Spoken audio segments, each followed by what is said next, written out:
Brett Kingman, welcome to Australian Musician. Thank you, Greg. It's an honour to be here talking to you. Let's go way back, Brett. Your parents, were they musicians? Were they big music fans? My parents, Dad was some sort of champion baseball player and golfer. I think he played for the Dunhill team at one point and was the captain of the Malvern baseball team back in the 60s and early 70s. And Mum was into horses, and she was a show jumper and was brought up on a farm, and I think dabbled once with a bit of a singing career and in Talent Quest, which ended fairly shortly after. So no real musical pedigree to speak of at all, none, no. So where did your spark come from? Noddy Holder, Slayed Alive, 1972. I walked into a friend's older brother's bedroom, and Slayed Alive had just been released. I was probably 9. And this almighty rock and roll power was blaring out of his speakers, and at that precise moment, I knew that that's what I was going to do. And that's what I did. And I'm still a fan of that album. I've been on a pretty much Exocet focused trail ever since. The first guitar that you bought or was given to you? The first guitar that I bought was one of those crazy old Japanese Yamahas with the, looks like an offset. I can't remember the model name, but they've been reissued probably half a dozen times since. And it lasted quite a while until I just got curious and pulled it apart, and it ended up in a laundry basket in pieces. And then I did paper rounds and all sorts of things to acquire Suzuki's and Fernandez guitars and that sort of stuff until I became a pro in the 80s, and things started coming to me like Charvel's, which I still play to this day. Noddy Holder, known for his great voice, not so much for his guitar skills, I suppose. No, but that's very true. And probably still isn't known for his guitar skills. Or Dave Hill was, I guess, more of the focus for lead guitar in that band. But it was the holistic sound, the power, the big power chords, and the brutal grooves of that Slayed Alive album that drew me in. It was the power and the epicness of it, and I thought, yeah, because I was quite a shy, almost bullied little kid, and that gave me reason to sort of carry on and become stronger and greater, and it was just fun too, you know. So once you started getting into the guitar, who were the players that you really admired? Early on, it was more of the sound. So there was Diamond Dogs was a big influence on me. David Bowie's album, which I think he played most of the guitar on himself when he and Mick Ronson parted. Early T-Rex, the Slade stuff, of course, and then maybe 2 years later, I discovered Zeppelin, and then Sabbath. I had a bunch of friends at school, and we used to listen after school to all of the, you know, whatever Zeppelin album had been released at the time, and Sabbath. So I was lucky to be able to grow up during the period when those albums were actually being released and they were fresh. Then there was Steve Howe from Yes. There was Frank Zappa, who I used to listen to blocks of different genres in phases, and then I got heavily into classical music as well. So really heavy stuff like Mahler and Richard Strauss. Beethoven's later string symphonies, string quartets rather, and Liszt's piano works, all sorts of kind of esoteric stuff. So I'd never marginalised my focus on any particular style. Everything was acceptable. And your first band was called The Adventure, and it was one of the first. Probably the first unsigned band to appear on Countdown, actually. That video is probably still out there somewhere on YouTube. And I wrote most of the music for that one. I think the song was called Over the Walls. And that band was circa 81, 82 for 6 months or something. Yeah. You're not only a hard-working musician, and you're also a demo guy. You demo gear. Mm-hmm. Did your interest in gear come from your time working in retail? Yeah, I've always been drawn to technology and new things and and being able to explore what potential any given instrument or technologies might have, and that would inspire me to do something fresh and new, which is why I deeply love things like the Fractal Audio Axe Effects, who I now actually write presets for, which is a great honour because it's really the pinnacle of the modelling and the digital world. Yeah, so I've always been drawn to things that can, help me create new and better sounds. Yeah. I met you first when you were working with Brashes and Allens. How important were bricks and mortar music stores to you growing up? Oh, incredibly important. They were really the only forum for new guitar exposure, and being able to try things, and look at things, and give me incentive to work harder to be able to afford things. And in the very early days, when I decided that guitar playing was the one and only thing that I really wanted to do, I lived in Dandenong, and at the time, we're talking about 1973-74, there was a shop called Yamaha in the Dandenong hub, which probably still stands today. And a couple of fellas in there who, and I'm going to say hi to them both, one was Manny Seddon, who later became my boss and a great friend, and another one called Rob Henneman, who actually let me play my first Gibson SG, who's still a great friend. He's one of the head honchos at AMS now.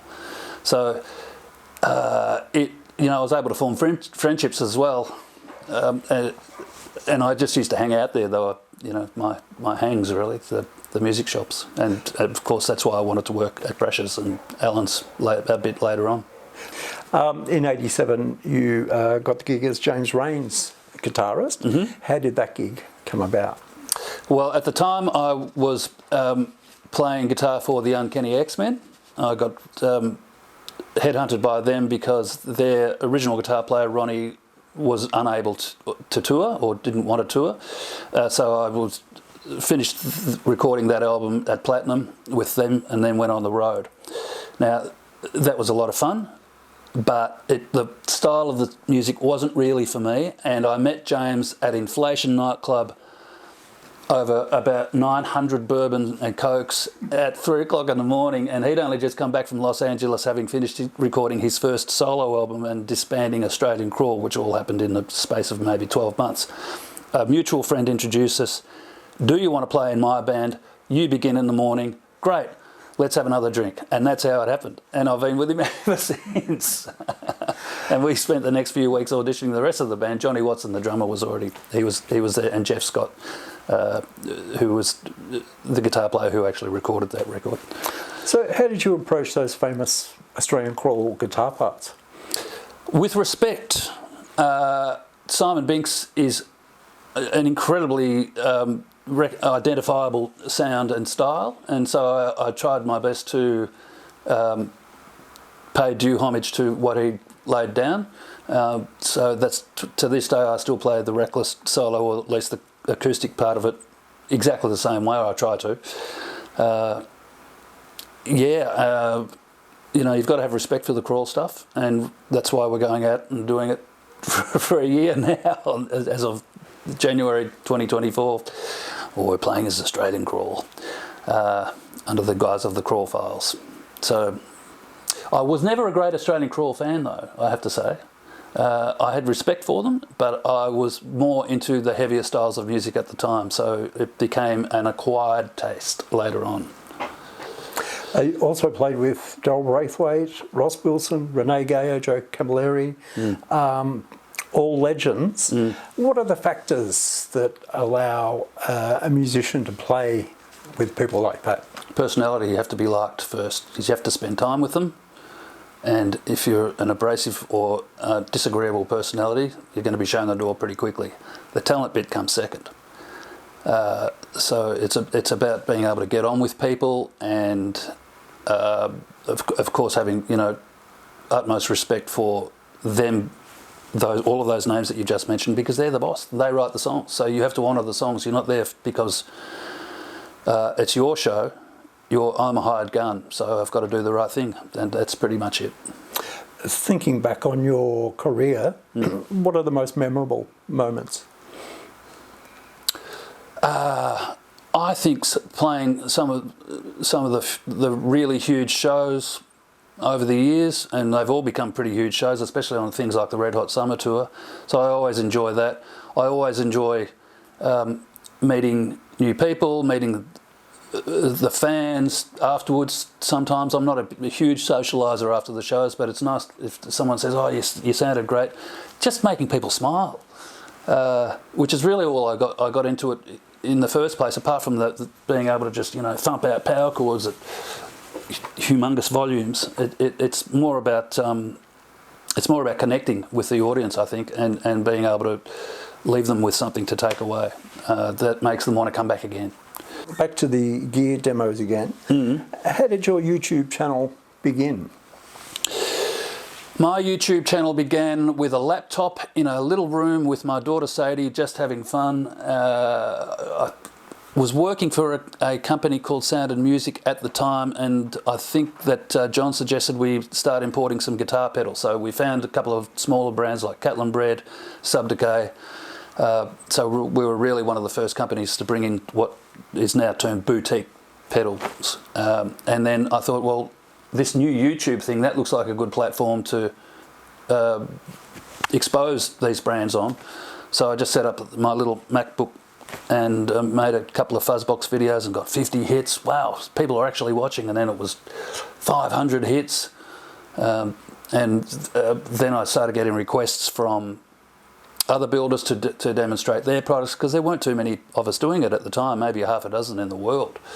And then, a year and a half later, I got a call from Pro Guitar Shop in Portland, which Pro Guitar Shop had Andy Martin doing their videos, and he was probably the biggest, and he's still a great friend.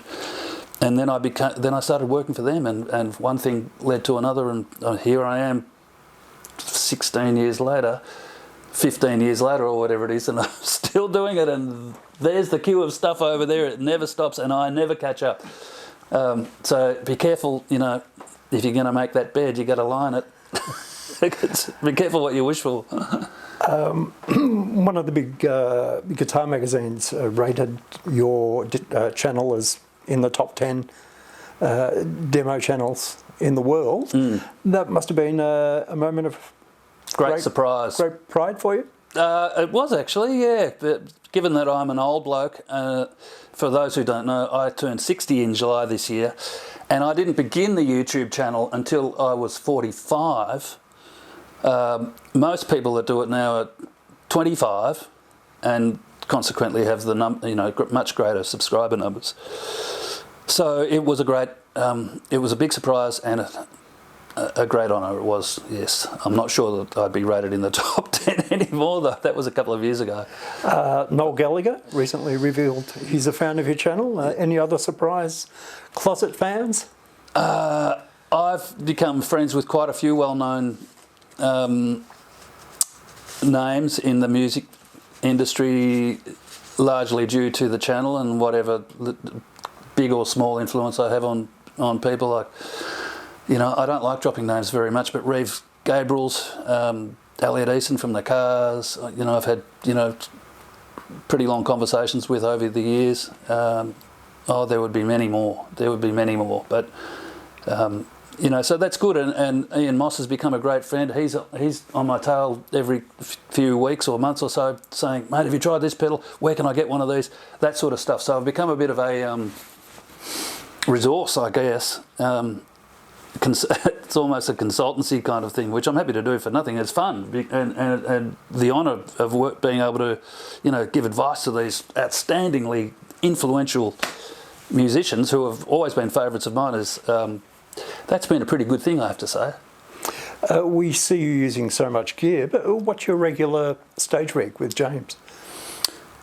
On stage, I run one of 20 different Strats that I've got, and this, which is a reasonably recent model from Charvel, designed by a now friend called Prashant Aswani, and one of two Fractal audio devices, either an FM9, which is in a road case over there, or an XFX3. They're basically the same thing. One's in a rack and one's on the floor. And that's it. And the Fractal stuff has become absolutely invaluably important in my stage touring. I gave up using real amps, which I still own a heap of, because every night something would go wrong and we just couldn't rely on them. Even to this day, James, every second gig his AC30 will blow, and I want to get up there with confidence, not having to worry about is it going to see me through, is it going to blow in the middle of the 4-minute long reckless solo. So I just gave up amps altogether, went to the Fractal, have never looked back and probably never will. So what are the amp simulations that you favour? That's a very good question, and they're basically the old amps that I used to use. So for a clean sound, I'll base it around a Princeton or a Deluxe Reverb. For the dirty sounds, it's a 1959 Marshall Super Lead Plexi with a tube screamer in front. And for the mid-range kind of crunch sounds, it's an AC30, and that's it. Dressed up with some stereo delays and stuff, and a couple of overdrives in front, all virtual, of course. But they sound exactly like the recorded versions of the real thing, because that's what modelling is. It's a recorded sound. It's what you would hear in the control room.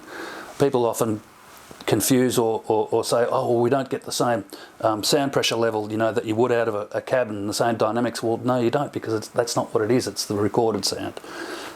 However, with a couple of big Nexo wedges in front of you, or whatever I choose to use on the night, it's pretty darn loud. It's super powerful, and I can still get exactly the same feedback and all of that, but at the end of the night I can pick it up in a briefcase, stick it on a plane and go home, and I know it's going to work every single time, and it has never failed me since I adopted it in 2013.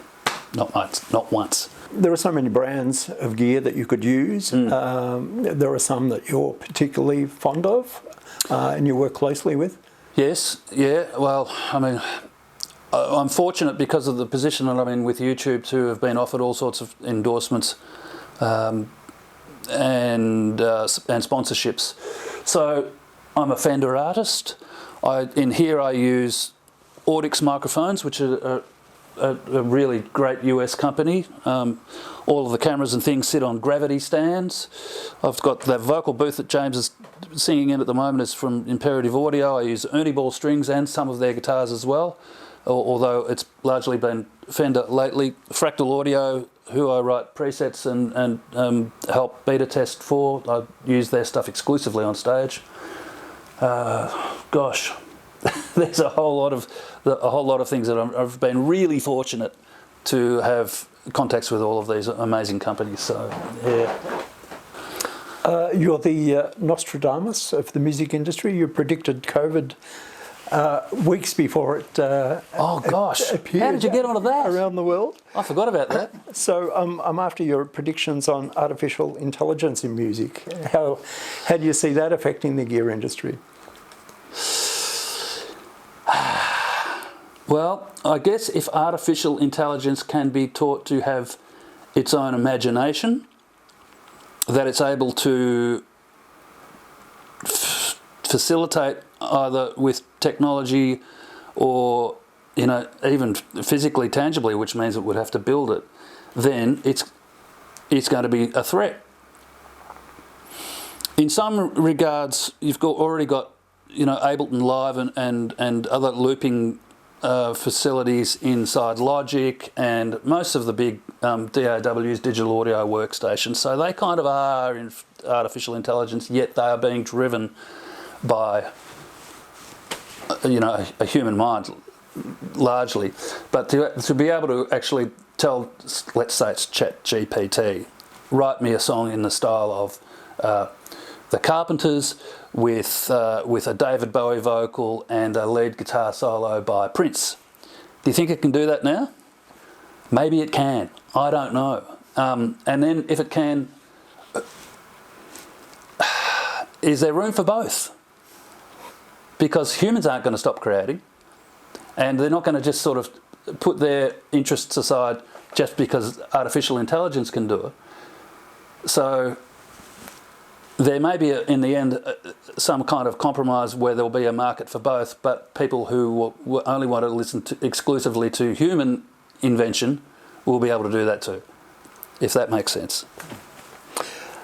What's on between now and the end of the year and into 2024? Well, you're sitting in James Reyne's chair at the moment because we're in this little studio. If you have a look around, we've begun album sessions for a potential new record. So we're in here at the largely experimental stage at the moment, but we're having a lot of fun.